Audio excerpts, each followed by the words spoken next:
আসসালামু আলাইকুম রহমতুল্লাহ বারাকাতু। কেমন আছেন আমার দেশপ্রেমিক মা বোন ভাই বন্ধুরা? আশা করি সবাই ভালো আছেন। সকলের দোয়া আলহামদুলিল্লাহ আমি ভালো আছি। তো সকলের মাঝে আমি একটাই মেসেজ নিয়ে এসেছি।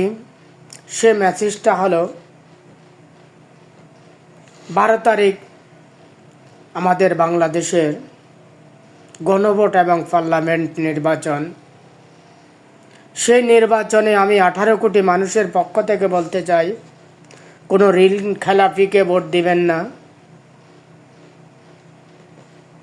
কোনো অযোগ্য লোককে ভোট দিবেন না। সকল কিছুর আগে ভোটটা অবশ্যই দিবেন।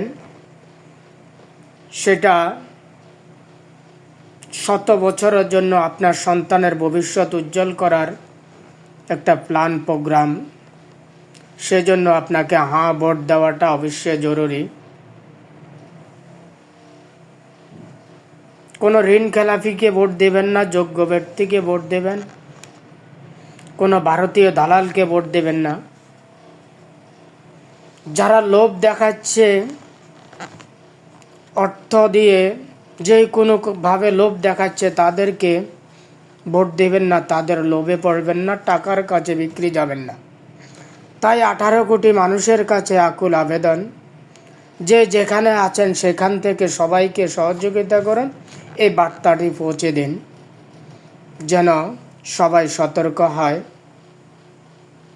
যেন টাকার কাছে বিক্রি না গিয়ে যোগ্য ব্যক্তিকে ভোট দেয়। ঋণ খেলাপিদেরকে ভোট না দিয়ে সৎ এবং যোগ্য ব্যক্তিকে ভোট দেয়।